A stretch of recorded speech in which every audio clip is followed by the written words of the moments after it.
people try to understand us, and you can't understand it because you don't have some way to like associate with something and say, ah, now I get it. So if you could just accept us, that goes a really long, long way. Yes. You know, because it's, you know, like there's articles, I mean, and like I was talking to you last night a little bit. Yeah.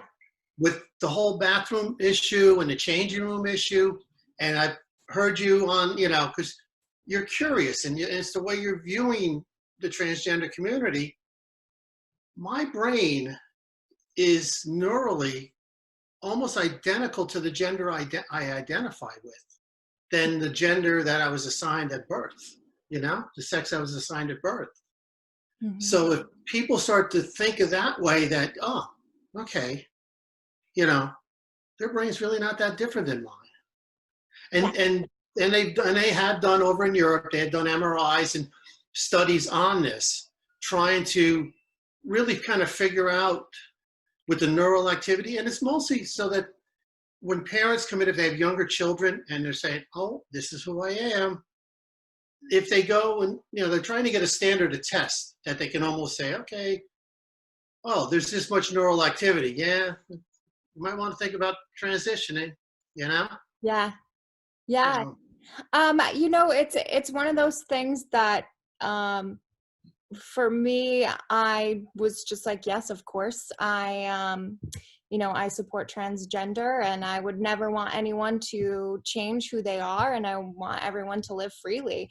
At the same time, I've discovered that society has ingrained subconsciously very weird thought processes in my brain. So when it comes to the bathrooms, I just want to clarify, I don't at all have a problem, but when it first initially became a topic in the media, I believe I think I was in high school. And so my first initial reaction to it was like, no way. Like, I don't want a man in the bathroom, and what about our young youth and whatnot? But also that was older generations in my ear. And that, you know, those conversations just coming out through those topics. And then as I started to realize, I'm like, wait a minute, what does this have anything to do with anyone? Anyone who wants to be in a bathroom and harm someone will go into a bathroom and harm someone. Like, it's just, and in gay bars, when I first came out, do you know how many times women had cornered me in bathrooms? Like, it doesn't matter sex, it doesn't matter anything. So I definitely, I hope it didn't come off as, I still think that way. No, you know, the thing is that when we first come out and finally accept ourselves after all these years, we can be a little sensitive to other people's viewpoints. Yeah. And what was really good about me watching you the last two interviews, I was kind of starting to see your side of it. Yeah. You know, which is really good. You know, that's good for me. See, the whole thing with transgender people is we annihilate the concept that you have known since you were little. You knew, oh, my name's Melissa, I'm 3. You might even know where you live, and I'm a girl.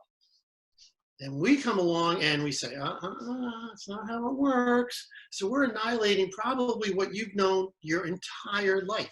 So of course it's going to upset your thinking patterns and accepting this, you know? Yeah. Sorry, go on. It's like it's like the earth is not flat, you know?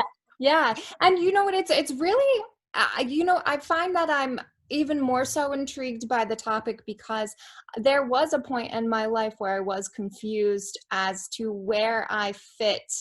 I grew up with all boys. I was a tomboy, and I was like praised for being a tomboy. And I really, I didn't feel feminine growing up. So for me, I dressed more like a boy and whatnot, and I felt comfortable, but I still didn't feel like I knew, where I belonged. And then as I was in high school, I had older friends, not older friends, but I had friends who started to teach me how to wear makeup and all that. And then I feel like I found or grew into or discovered my femininity, and I am comfortable with who I am and in my own skin now. But I can understand from that perspective how uncomfortable, and I can't say like exactly how uncomfortable, because, you know, again, like I'm not transgender, but I can really kind of understand how that can't feel, you know, good growing. Do you know what I'm trying to say? Yeah, if you were on a deserted island by yourself, you know, you had all your basics, no clothes or anything, that little voice inside of you would always say to you, I'm a girl. Yeah. You Yeah. know, yeah, and it's not like, oh, how do I feel like a girl? I've always known I was female inside. When I Yeah. was 5, I knew something was wrong. When I was 9, I knew what was wrong. This is 1966. There was no information out there Yeah. whatsoever. I thought I was the only person in the world that this was like. And I'm like, oh, this is not good. Mm. So, you know, the children today have so much access and acceptance. I mean, when I understood who I was, this was before Stonewall. Yeah. I remember not the event of Stonewall, but I remember how society and all of a sudden the gay culture came to the forefront. And, you know, I was 11, I think. And I remember being at the dinner table and my father had one martini too many. And I was different and he saw it. And he called me little chief, even if you're gay, I'd still love you. And I'm thinking, okay, but gay, but I know I'm a girl, but I'm not going to say it. So, you know, it's a hard thing to really understand. You know, I'm a late stage transitioner. Yeah. And, you know, I've been married 38 years. Like I said, when I was 10, you know, 9 or 10, I knew. My father died when I was 14. When I was 15, I told my doctor, and my doctor said to me, don't ever tell anybody that. They'll put you away. So this is, you know, 1972 of May, and I'm like, okay, you know. Yeah. So I lived with this for my whole life. Our suicide rate, I don't know if you know, it's 41% attempted suicide rate in our community. And Mm. if you don't have family support, it goes up to like 53%. Yeah. That's an unacceptable, Yeah. you know, rate, you know, for our community. And people just, you know, accept your children, accept, you know, who they are, you know? Yeah. I think it's so important. Again, you, just like you said, education. The more we educate, the better. I, I started educating people. Okay. Let me just kind of give you a little synopsis of how my life kind of went. Like I knew when I was 10, and there was a lot of instances of, you know, things that happened. And you know, after my father died, and pretty much I had to make my own decisions. And I did try suicide at 20, and it was, you know, it wasn't good. Yeah. So I ended up meeting a woman, falling in love, getting married a couple years later, and I buried this. And I thought, you know, and most of us late stage transitions, we think, yeah, we can bury this. We're tough enough, we can hide this because we don't know how society is going to accept us, nor are we ready to accept ourselves. Mm. And so my life went along that way, you know, and most of us do such hyper masculine sports, hobbies, and our attitude and the way we handle ourselves that when we do come out, it shocks everybody. It's like, no, not you. You'd be the last one, you know? Yeah. And that's the way you know, I was a martial artist. I worked 40 years in construction. I was a union pipe fitter and welder. You know, I didn't come out there when I was working because I knew seeing what happened to another girl to her. So I didn't. And when it was around 2012, I started to crash. I started to have the feelings, you know, the dark feelings, the suicide coming back. And I mean, I was going to work every day. When I get there, I was crying because I knew I was about to destroy my life. I was about to destroy my wife's life. Mm. You know, I mean, the one person that means more to you than anything in the world, you're going to destroy. And it's like you have no control over it. You know, and when I told her, and as the interview from yesterday and Isabel talked about, everything she said is true. And that's how my wife handled it. You know, my wife was not out doing cartwheels in the front yard. Yeah. It took probably 4 years before she could even look at me. Yeah. And it was a lot of strain in the house because I was living a dual life, which is tough. Yeah. You know, that family I met, and I was living the dual life, and slowly I would, you know, let them know. And the dual life was good for a while, but after a while it wasn't. And then I transitioned right 2017. It was October, right after I had my double knee replacement. I started living my life. And how do you feel now? Oh, phenomenal. I mean, I've never been happier. You know, we got involved with TriVersity. I'm now the vice president on the board of directors. It's a small LGBT center up in Milford, Pennsylvania. And you're probably wondering how I ended up at Morris County Pride. Yeah. I knew Cara Parmigiani. I met her when I was male form, practicing Iato down in Stroudsburg, and she was taking the jiu-jitsu class afterwards. And we would chit-chat a little bit. And then one day she talked about, oh, let me show you pictures of my wife. And I'm thinking, oh, here's someone safe I can tell who I am. And that's when, you know, she was one of the first people that I came out to.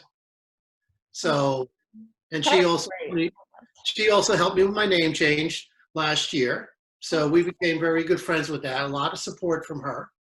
So when she called and asked if I would help with Morris County Pride, there was, you know, without a doubt, I was going to do everything I could for her.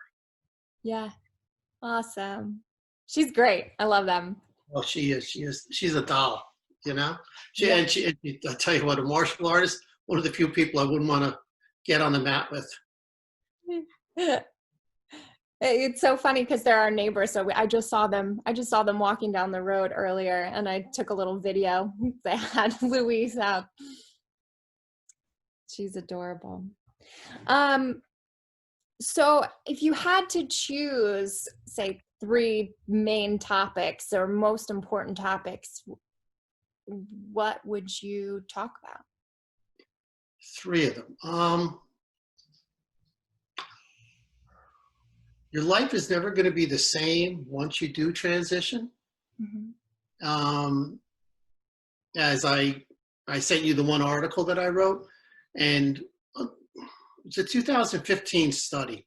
And if you're under the age of 35 and you transition, you stand like about a 28% chance of having people, you know, basically turn their back on you. If you're over 35, it's 65%. Mm-hmm.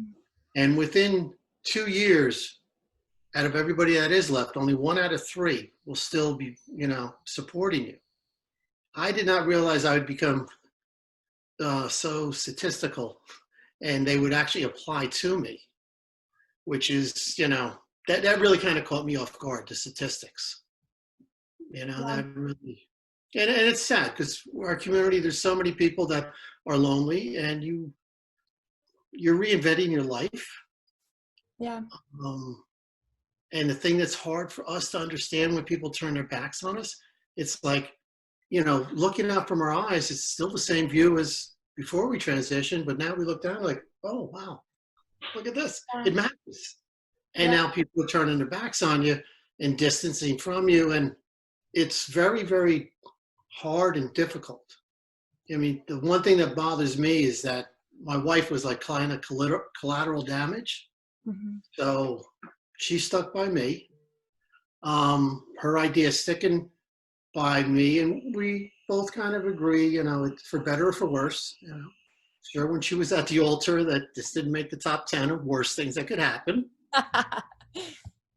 But she is my rock. She's been there for me. You know, she's the greatest person I've ever met. I've learned so much from her, how to be, you know, human. you Yeah. know? And it's such a shame because I see the discrimination even in gay bars. And I see it a lot amongst lesbians because I tend to be at the lesbian nights, and I don't even actually go to gay bars often, but the times that I see it is at least once every time I go, and I will talk to someone who is transgender, and it's obvious, and I get some sort of reaction from another woman that'll be like, oh, roll their eyes, or some sort of like a repulsed response. And for me, I don't put up with that. So I'll say something, but I'm still so shocked that because I'm on the outside of this conversation and just inserting myself, there's that. But I'm just like, we're in this place that should be safe for all of us. And here, my own identity group is just being horrible. Well, you know what it is they're still looking at us like we're men dressing up. I mean, they're still not looking at that neural activity that I just talked about. Yes. And once you go on hormones, I mean, it changes your life. It changes the way your brain works after a while. Mm-hmm. I mean, for me, once I started the hormones and started developing secondary characteristics, I could look in the mirror and say, oh, there's that girl. A lot of my male features, kind of disappeared, body hair, whatnot. And, stuff doesn't always work the way it did before. Yeah. Wait, so I mean, I don't want to get graphic, but it doesn't. And, Yeah. And so backtrack to the article. So to sort of summarize the article, I didn't get to read the entire article. I just want to let you know that. But from what you're saying, are you saying that initially primary brain function says, you're in a male body, but I'm a girl. And then as you take hormones, then the secondary functions start to come. what happens is, okay, even before hormones, Okay. if they, scan your brain, my brain would still come out neurally closer to yours than a male's. I mean, it would be like, you ever see that little game that they play? There's like 9 dots and they're all red, and you have to see which one is just really close, but just a hair off. Yeah.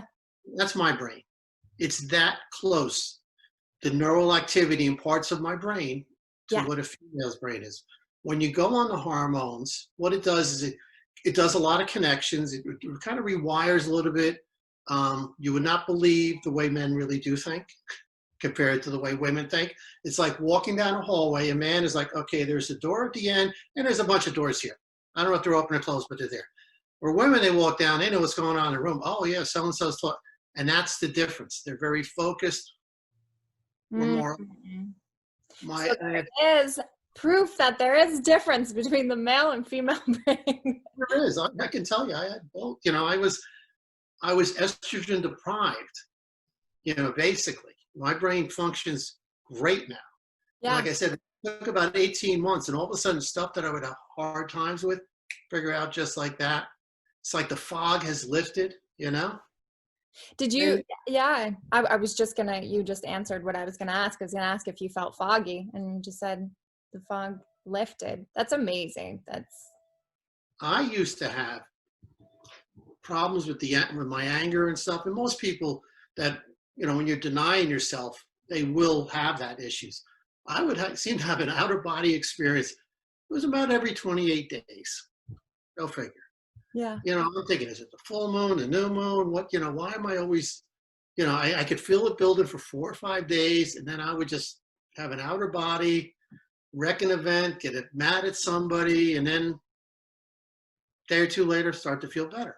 But it was like every 28 days, There is no definitive gene or chromosome that switches on or off for your gender identity, but they have found 10 to 15 spots on the different DNA spots that will affect the gender identity. Mm. So, my mother lost, a baby 18 months before I was conceived and then born. She took DES, which they would give to women back in the 50s and 60s, especially if they had a miscarriage. And well, it just so happens now that when the time that they would give the DES to the women is also the same part in the pregnancy that, oh, look at that, that's when the gender identity develops, they have found out. So now, was that it? You don't know. Yeah. Yeah. I'm giving you a lot of information, aren't I? No, it's great. No, it's wonderful. I don't want to like bombard into a next topic. I'm just letting it sink in. Now, what does the cis community, what are things that we should know? About our community? Okay. Yeah, or how can I help this You know, help your community? you know how other women can help us women? Is we have not been socialized female. Yeah. So we don't know all the nuances, and that's our biggest hurdle, let's say, is the nuances of, because I had to live this male life, male blue collar construction worker life, no less, Yeah. So we don't know the nuances, even our voices, and it's even our speech patterns aren't, learned or the same as other women. I mean, it's stuff like that, Yeah. that we really could, use a lot of help and include us. We're women, I mean, I know it's hard because we'll go back to that 3 years. Well, Melissa, I'm 3, I'm a girl, and, Yeah. I'm upsetting that whole thing. Yeah. But if you can get No. by it I said, yeah. Yeah. and look at the brain, I mean, okay. And I know when we had your first young girl on, and, about transgender, it shouldn't be you have to pass. Everyone's journey is different. Yeah. I like to pass. Yeah. I like to be able to walk into a place and they might say, oh, that is a big woman, but, that's what I get. So that's a note that I wrote down. In the article, or maybe it was in your email, some people speak up and some people prefer to blend in. And I prefer to blend in. I easily blend in. Like I say, I'm the least discriminated against in our community because I am a feminine white woman, and it's so easy for me to blend in. I think that my wife Adrian and we went to an extreme where we only had straight friends. We surrounded ourselves with the straight community, and when Kara, I don't even think I told them this, I may have, when Kara and Jen moved in, I was calling them the lesbians down the street. Like, that is how far we were from, just in our brains, it was like, we aren't gay. And so as we started to get involved in our local gay community, we started to feel a lot more at home and a lot more comfortable in our own skins and kinder to ourselves. So our process in that has begun to change as well. That was where we started. We started to surround ourselves with same-sex women. But I had this whole thing where I'm like, I don't need to be surrounded by any more women. There's enough women. But so I completely understand wanting to blend in, and it goes back into the topics of labels. Like, as much as I don't think any of us want to be in a category, right? I think we all just want to be humans, live our lives, be loved, be accepted, and not have to go through, this educational process and this, these columns. But I guess this is what has to be done for us to get to the point where we can all live. Well, everyone even though we don't want labels, everyone wants a label. Yeah. Yeah. Okay, like my wife now goes, okay, what are we as a couple? We were, we were husband and wife. Are we lesbians or are we? And I just keep on saying we're two people in love. That's Yeah. all it is. You know, I mean, I lived male white privilege and took advantage of it. You Hmm. know, because I was afraid to transition. So I don't have the mantle nor the right to say, you know, with women's rights and stuff like that, I will support them and whatnot, but I'm not going to just say, oh, what about me now? Oh, here I am. I'm not going to do that, you know? But we're just two people in love. The problem is now is that when we go out, we would be viewed as a lesbian couple. Oh. It's other people's perspectives, Ah. not ours. You know, What we're is that just, experience like for you guys? it's uncomfortable for well, you know, my wife and I were older generation, the whole, you know, public display of affection is not really that big, you know, Yeah. but there are times where, you know, we will hold hands, you know, she feels comfortable and I do, you know, Yeah. but it's, you know, people, you know, they look at you different. Yeah. Yeah. You know, I'll be honest, you know, I mean, my wife's, her whole big saying is, you know, we're just walking each other home. Yeah. That's all this life is, you know? Yeah, but yeah, it's a lot of the other parts of our community don't understand us at all. Yeah. Yeah.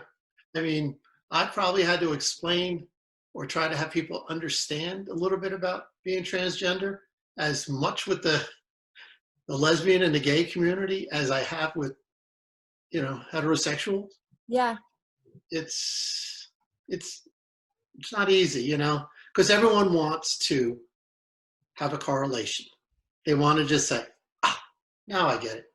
Now I can empathize, and you can't. And you know, Yeah. I gotta say that I caught myself doing that, and yeah, I caught myself, you know, just needing to figure this out. And one, that's rude, but two, like it's why do I need to figure it out? You know, why can't I just accept? You know, it's clearly it's big enough for a person to want to change their sex. So you don't, okay, so let me backtrack here. So I have a friend, she's a teacher. She's brilliant. And she had, I think she told me about 6 students come out to her. Now her curriculum, she includes a lot of great reading material on transgender and queer and all sorts of topics. And she had 6 students come out, some non-binary, 3 transgender, and this is 10, the age you came out, you know, and she knows of students who are younger. So it's clear that it is something. So it's so deep and it's so real that at such a young age, I mean, this isn't for attention. I never thought it was for attention. But I think some people do.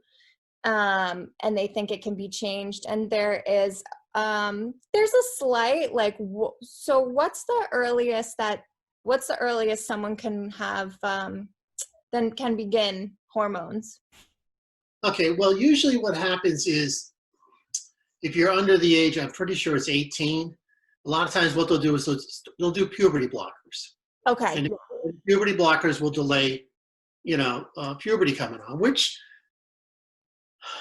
for male to female, you know, will prevent the broad shoulders, the deepening of, you know, the voice, the more angular, you know, features in your face. And, you know, for women, you know, you won't menstruate. You won't have breast development, which if you do transition, you're going to want to have top surgery and get rid of that. Yeah. So usually, you know, probably I would think it's around 10 or 11 that they start with the puberty blockers. And the And earlier the better. oh yeah, yes, the earlier the better. And if they decide, or with therapy and whatnot that, oh, maybe I'm really not, you know? Yeah. Not the puberty blockers, have your puberty, go on with your life. Mm. Have you heard of anyone who's decided maybe they're not? The studies I've read that usually by the time you hit puberty, Yeah. if you are still identifying of the gender that you were assigned, Mm-hmm. there's a good 90% chance that you are going to transition. Okay. So at that point, and Yeah. it's a hard thing for parents. It's a hard thing for parents with what do I do? And this is the thing, what their vision was for their child. Like, okay, little Johnny's going to be a football player. Wow, what a great baseball player. And then all of a sudden, it wants to be called Jane. And it's like, okay, my whole vision of, as with, I think there's a mix in there too, because I think there's also like, they're so young. What happens if they do change their mind and I allowed this to happen? I think that would be my concern, would be the age, right? Because I mean, I think about just the fact that I was diagnosed with ADD as a young child, and my mom was like, "You're not going on Adderall because it can affect, your child development." Clearly, two very different things. But I think about, perhaps maybe there was some confusion, but at the same time, again, like you said, there's all these studies, brain scans and whatnot. So I'm interested in like. Well, there are a lot of children that have the gender confusion as they're growing up. Yeah. It's not really something that's like totally, foreign. It happens a lot. And 60% of them, it goes away. That's, Yeah. When they were little, they're saying this, and then by the time they get 11 or 12, it's not there. Yeah. So but with therapy, good therapists, they can figure this out. I mean, I have a friend of mine who has a son transitioning, and we were talking about it, and she was talking about all the temper tantrums and the way he was acting out and whatnot. And it really just clicked for me. It was like, whoa, that's what I used to do when I was little. That's exactly what I did when I was little. Yeah. And once he was allowed to live the gender that he knew from the time he was like 3 or 4, totally changed child. I mean, you have people and children out there that are living their life stealth and no one knows about, which is great. Most of us, when we transition, we want to blend into society. We want to disappear. Mm-hmm. Yeah. And it's easier. I mean, it's easier. You don't have to tell me, hon. You don't. I mean, I can go into any place. Yeah. And the biggest problem I had before I did my name change was at the doctor's office, and all of a sudden they'd call, dead name, and all of a sudden I'd get the looks, and invariably there was somebody that wanted to say, give me their opinion on this on the way out. Mm-hmm. The transgender community, I really don't want to come across as victimized, but we have been targeted. Yes. We have become a wedge issue. Originally, you had God, gays, and guns. Mm-hmm. And then you guys got the right to marry, and that kind of went away. And it's like, okay, what can we use? Oh, let's go for immigrants. Didn't really work too good. Oh, men in bathrooms with my daughter or grandchild. And that crosses party lines. There's older Democrats that would look at me like I am in there and their granddaughter's in there. Mm-hmm. And they use this as a wedge issue. And you can see where they've used it, in ads in Massachusetts and whatnot, and how they pushed it down in North Carolina. They use it as a wedge issue. I mean, I was at a movie theater washing my hands, and for all the women watching this, your husbands don't wash their hands in the bathroom. I can tell you that because I've been there. And there was a woman that came out and was, kind of masculine, tough looking, and she's washing, and they start talking like this might be a man. And they turn to me and they go, well, what do you think of that? And I said, I don't care as long as she washes her hands. And I'm thinking, here you're talking to a transgender woman about someone you think might be a transgender woman. Do you think at that point they didn't realize you were a transgender woman? At that point, I almost really wish I had that voice, like that Howard Stern voice that came from my belly button, and I could turn it this really deep voice, Yeah. But yeah, it's the society is just so scared from the norms that we have known. It's and it's something that people have to get used to. Like I said, 0.6% of the population, and that's that we know of, is transgender. There's almost 2.5 times more of us than people with red hair and blue eyes in the world. Yeah. So we're pretty common. Yeah. Not as common as we should be, but. And it's so to touch on something Axel was touching on, I actually don't see. I've met one person who was a transgender man. Do you find that that's less common, or are they just easily camouflaged in comparison? Like, what's your view on that? Okay, they're probably not quite as many, but the hormones. Okay, 1 second. My turn. Come on. I'm gonna shut this curtain. I see my junk on the porch. Okay.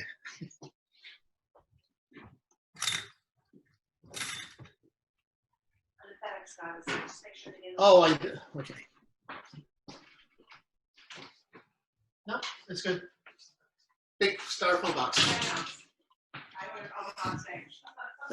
Okay, I'm back. All right.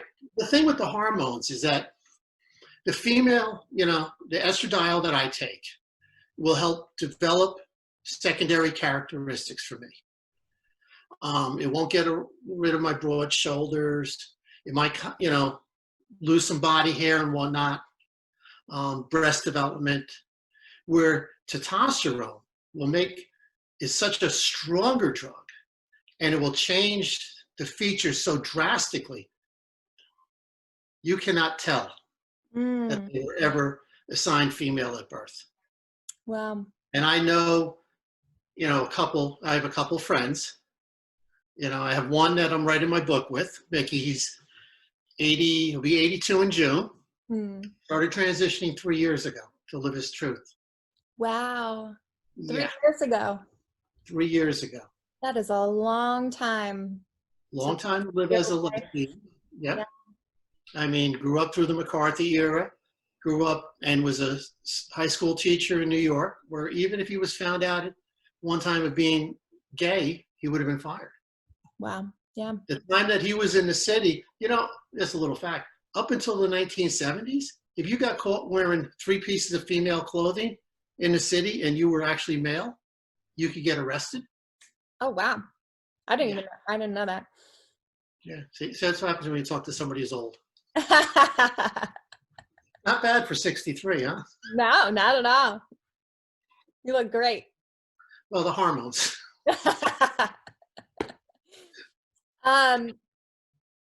Yeah, so I met one person years ago, had no idea, and it came out in conversation, and I was like, oh, you look great. It's awesome.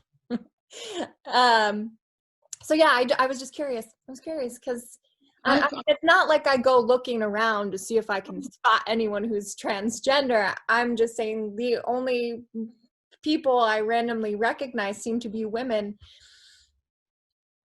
Yeah, I would, And again, I don't know if that's because I'm just hyper aware, being that I am a woman as well. I don't know. I'm around women. Well, when we first come out, and we're like that ugly duckling. We don't have a fashion sense. Our mannerisms, the way we speak, doesn't quite line up. So we're easily picked out. Yeah. So I mean, this is kind of skills you have to develop so that you can become invisible and blend in, Yeah. and it's that socialization thing I talked about. Yeah, and that's another topic is how I'm just trying to think to myself, how can I um, help encourage, some sort of topic of conversation or some sort of resource. And I think about it and I'm like, I don't even know if I know how to act like a woman most of the time. There's certain things, clearly, of course, I'm born a woman. There's things that I naturally just do and I don't realize it. And I just think of things, my friends will point out that I do weird things with my hands and whatnot. And it's little dumb stuff. We all pick apart certain things we do. Yeah, Um, but your mannerisms. yeah. See that, when we have younger trans girls, in our support group, I usually, and I had basically, a girl that was running the group, and I kind of considered her my mentor. Yeah. And she gave me a lot of tips and whatnot, and basically watch other women, see how they move and whatnot, because that's how you learn. We weren't, we don't hang out with other women, when we were younger, so you learn all the nuances. We didn't have that. So did you feel clunky? Like how did you feel? Once I started incorporating or actually learning, how to move, how to speak, Yeah. it felt natural. And really, in the beginning, Yeah. okay, the first time I really went out, it was 2 weeks before my double knee replacement surgery, and I went shopping for makeup. And it was the hardest thing I ever did, getting out of that car to go in and buy makeup. It took me 20 minutes to build up. I walked through the door, and there's 2 girls, and one was up on the ladder, stocking herself. She said, can I help you, ma'am? I'm like, oh, this is good. Yeah. And my wife then said to me when I got home, it's like, why now? And I said, well, God forbid something bad happens when I have my knee replacement and surgery, I'll have known I did this. About 4 days after that, a good friend of mine, John, who he took, I told him he took me out to lunch. And he often says, oh, I took Simone out on her first date. We're that close friends. I mean, when I got booted out of the dojo recently, he left with me because of that. Mm. So he's that good of a friend. You don't often have good friends like that. Yeah. Yeah. And wait, let's go back to that. I forgot you mentioned that you were asked to leave. What was the? Okay. I was teaching in Nihon Goshin Aikido for joined in 1987, got my black belt in 94, and I was teaching classes on Saturday. And a year ago, I told my instructor, this is my plan, this is who I am, and it was fine. And then that summer, I started presenting, and I would change in using the bathroom because I know women would feel uncomfortable. And look, we have rights. I have rights, you have rights, and it's somehow you want to work together. So I was using the bathroom, but then I started getting targeted using the bathroom. So I asked my instructor if I could use the women's changing room. Being a 4th degree black belt and so high up ranked in the system, I mean, I could have gone in there by myself, put a little sign on the door, occupied, and not have had a problem. And I could have then left my clothes in there instead of having to leave on the side of the mat. And he was dead set against it. You're not a real woman. That's only for real women. So I left. And he couldn't even tell me. He had to tell my friend a couple of weeks ago that I'm not welcome back. So this is recently. Yeah, it was devastating. I mean, you do something for 31 years. Yeah. My friends were there. People, I've trained from white belt up to 2nd degree black belt, Yeah. So, I mean, look, there's a lot people turning their backs on. This is the part, you have family. That's a shame. Yeah, well, you have family that steps away from you too. It's a way not everybody's comfortable. So I can't really judge someone if they aren't comfortable and they step away. Yeah. Yeah. But it's good for you. It's good that you made that choice for yourself. rather than continue to put yourself in a position where you don't feel comfortable. You live too long like that. Yeah. Well, this is why people should find an LGBT center and become involved. I mean, literally going up to TriVersity, pretty much saved our marriage. Yeah. Because, well, my wife now, she's involved with the center. We have friends up there. They become family. You meet people who were in the same situation where the families have kind of pushed them off or stepped back a ways. And that's your new family. Yeah. And people gotta, that's where you find, love there. And we have to support each other. Yeah. I mean, all right, I'm gonna get a little political now. Okay. Okay, I got into the trades in 1977, and when I was in the trades, I was, always taught about being, with the unions, being strong and you stick together. And this was from the greatest generation, and they believed strength in numbers. You're not going to get everything you want from your politician, but there's strength in numbers. Yeah. And that's what we have to do. We have to have each other's backs.